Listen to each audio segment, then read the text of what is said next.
Hi ma'am, very good morning. Ado ma'am wasisa ay Epamda chake tawbane.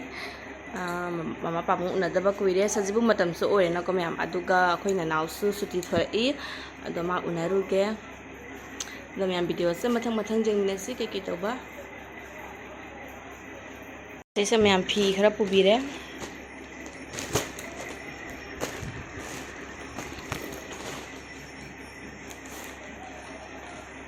Chalo ye ma'am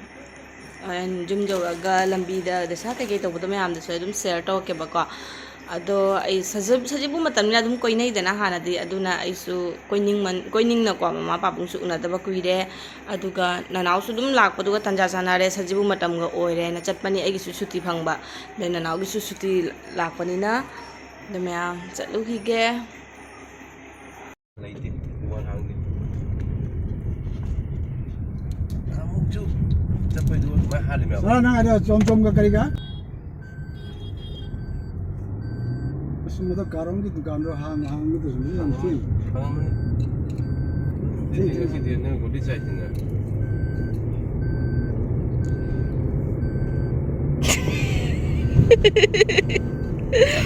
lấy thuốc nó cái gì này mà má nè san jinge je lambi je ko san ji kata ada cumi je pa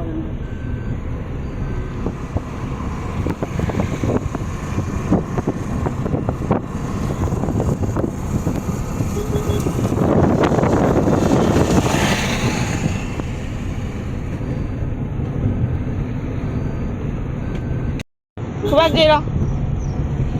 je bahare tau là je bahare tiding tau là tiding chứ tau là tiding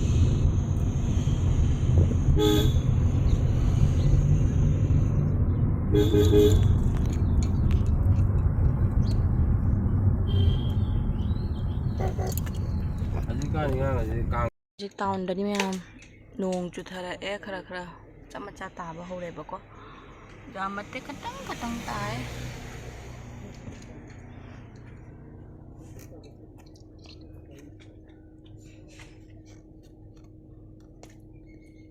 kaino ne gugut ni ne taisho ina saba se ga genji se na lalle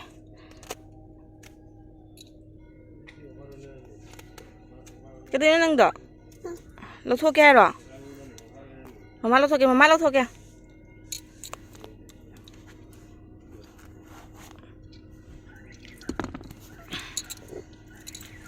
không lo tho pa hai re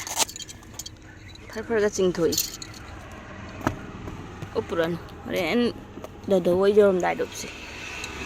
ne sa ma khong ga se jeng ga sa mai pe ma oi bari dikte jari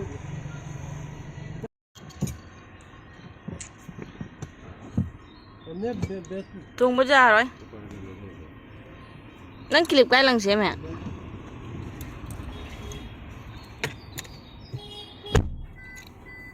mai mana tu je kana mana kuat lima tanta kujina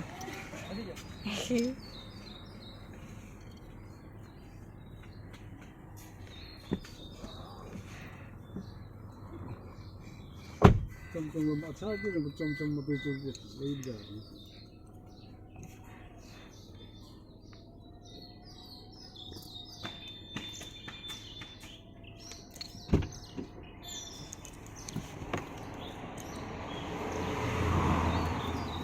budak jauh nak gari pun nak ya. Jadi tahun jauh leba ko, do tahun jauh bose sesi ka pulai su jong lami,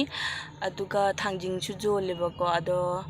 ina jum gi khara pu gi ge jum da dum pulai iron ba gumba thangjing se jum hawi dana ko, do pamna ba ko bani na khara hap khi khara pu ge na na, ko mamu da tap khi, papa su athumba kari khara lai ba chat khi, mai cha tanga heu le jik.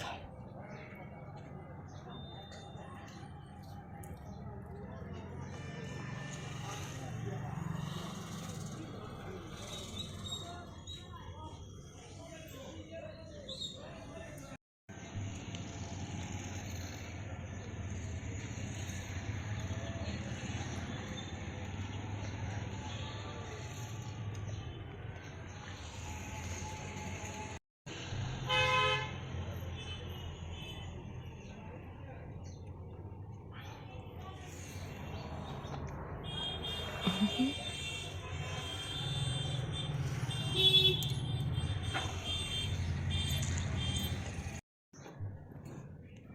phụ qua đó nè, thằng Jing khali. Cái thằng bi thằng Jing khali tụi phụ qua đó.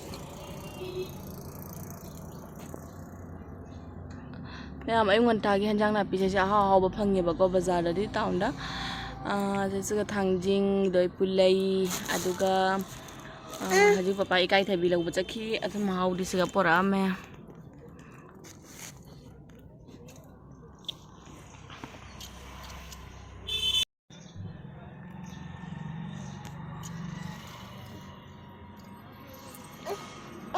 Cái nó mang cái kia rồi. Pupu là pabung mang đó. Kali. Aku tinbakan nga po ni.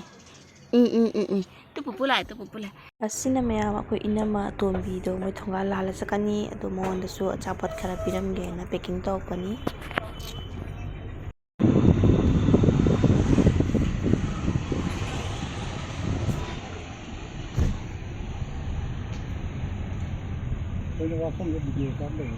Ada mana tiri minit dan. Phải chặt nó dừng chạy cái phần da đây là nó. Phải thấy lâu chụp bàn mà đi.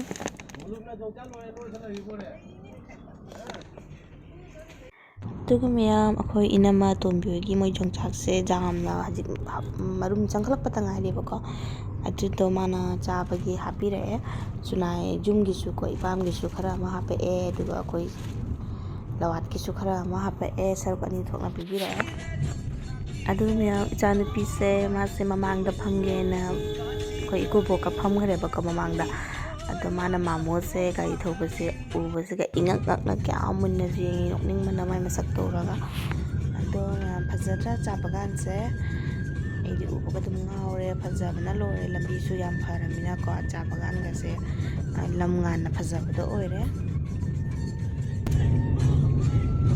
Ngasigi weather su yam phajabda oiba ko nungsa su yam sadaba mongthi na mangaga nongdi churaktri hajupau ado nusa su sade aduna weather se jam nungai bida oi lambi chatpagi oina diko najum su khala pamina nangi di nusa saba matam chatpa jak chang nungai deba sabaga lambi lapaga wa baga loi pulli ko ada smaina weather ga se nungai raga di jum hakchang che fresh oidana nungai chathok kothok to ba se ado sajibu matam ga oire mi me am so phangna re lambi da mai magi achapot bunaraga mayum chatnaba mayam uka lambi da mayam thengna e adu suduraga ai su dum jong mana loi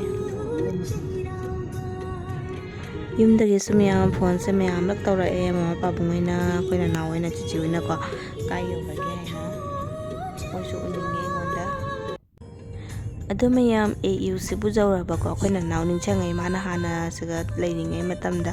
eu da tamingai matamda dum ai ge dara ga chatpa matamda lawthok lawraga jumda su chatle ba ko halakpa dong ma se dum mai hostel la thambe busy da thambira maga hanbaga do ning changai ba ko aduna asi afam se bu jawra ba ina na ai kamis tawi aduga mayam se gana le singra house aina mamang da su chaki bani ai jumda bu chatadi siga ge singra dum khara amdi leiraga pui kari na di am hau bu do oi ba ko do khoi lambi da su dum chara chatpa khotpa da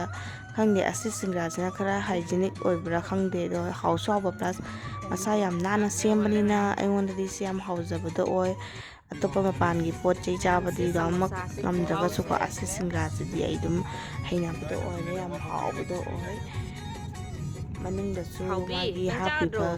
matar khangde alu khangde phajana moi thonga ga hapa male ba aduna chaba da mahau yam na hawi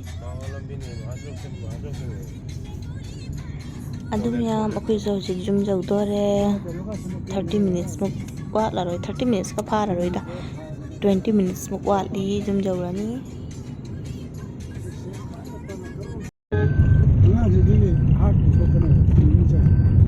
Cái nó ngasi charau tin ka chali ngone ngang je. Soidre.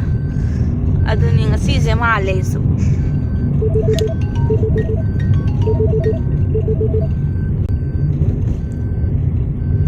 Tanya tum mo ga hogalaga.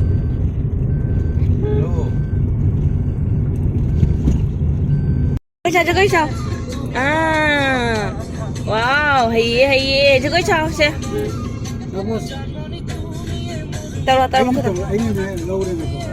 나본데서 아이 피라. 아, 하이래. 이거 पैसा 파자레, 와우.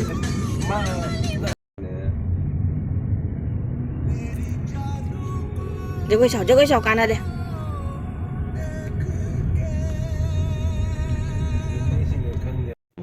Hajikna mayam akhoi sunai bazar jawrebako akhoi sunai gi main town bazar duni asise bloki ko ado ai ka ba do ba semnya ngare na ji 세영어머니 로이나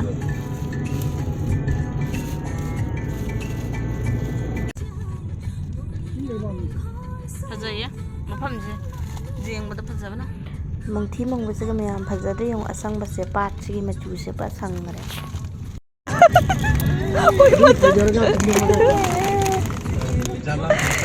acha pot thi wada under re long sai do woi ngano no di lo la ga ko na chat ba ja 아도니 아니나 시베냐 뭐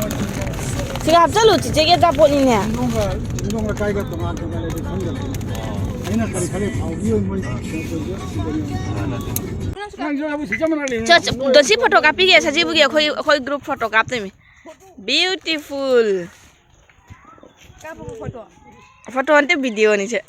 foto suka pina din baba tingge ngang sing kang sana ba halai siang khoi khun gin sidra mamau oi ma ai okpi ba lak tera khali to han gare ai okpi ba wow chicha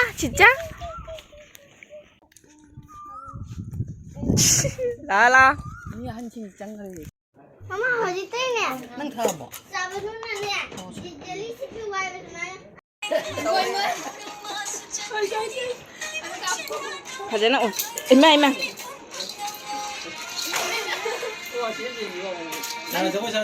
사라 지세 사 그래 사나기 지세 사 그래 차차차 아아 아니 죄송해요 해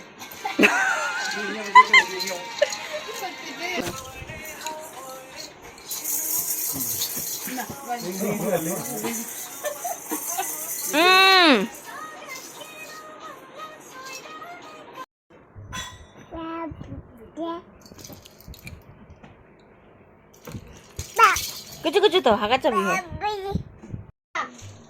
Nói coi à? chuan sai từ chính thân là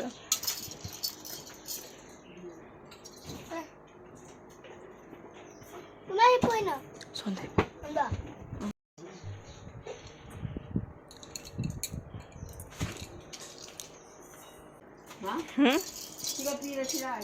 đấy môi không im nè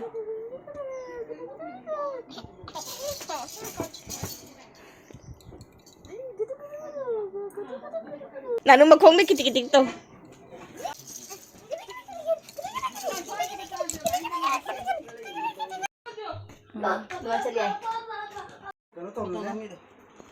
em ăn cái nó không rồi mà không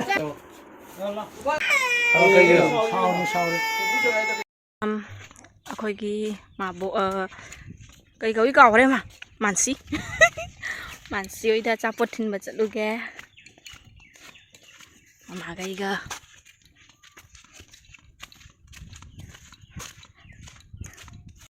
몇 반도 베리라 반데 아 넌 처음에 하나 막 보거든 응 그래요 jampu kadang kadang makna kape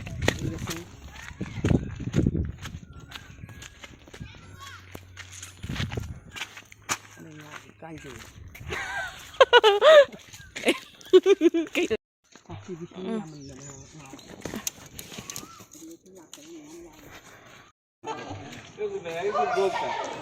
ai cái nó cái moni sao được hai cái làm này nè mai mà nó qua đi cái đó nè tụi mình xí lấy xe anh na hana tharam bani yam pale phajana jom lau le me masa se phajatra goli dak pambi jong ni jom lau pale song phajatra se so sina jaba ko sim lai re hoi lai ning khai na loi chakhare matam de yam phajaram ba hajik ti to isong me khoi gi thon pambi ꯀꯣꯝꯂꯥ ꯄꯥꯝꯕꯤ ꯂꯣꯏꯅ ꯆꯠꯈ꯭ꯔꯦ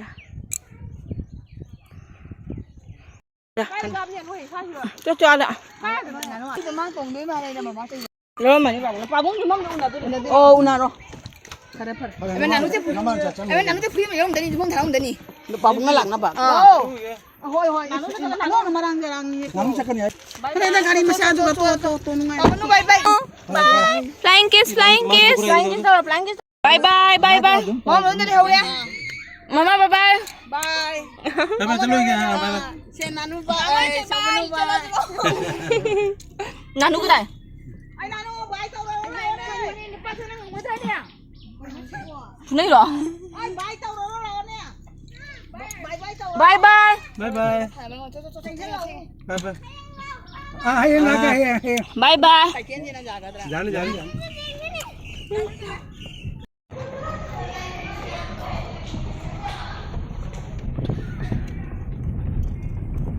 देखा bye Kapitan bye bye. मैं ये क्या से भी जा कहीं वाला दे चला अपने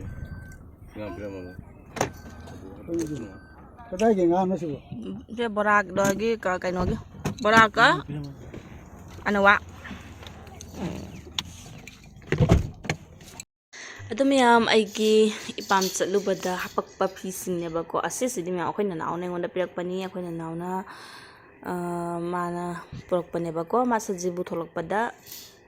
se suit ne ba ko se khangau ga kurti siga aduga bag si so khoi na naw na porok pani aigi damakta do aidi thabak ka bani na ko aidi office ki sumaina che chang gi pu ba khot ba ngonda sumaina achau ba bag si am kana ba do oi ba ko macha do di pot to chande na sidi kyam chaw no mayong pot prong phajana chalani yam nungai ra sidi aingona khwai aina khwai dei pam jab do ora se achau ba bag pek pa se am phajai machu se khunan se machu siga chaw su chaw baina aingona nungai dro ba ko aduga myam se khudem texina akhoi gi inam sina hapak bane ba inam se ode chalu bada loina mak phajai loina pam jare dumya matang se dagi blog sila sila ke mathang dang phangna si bye bye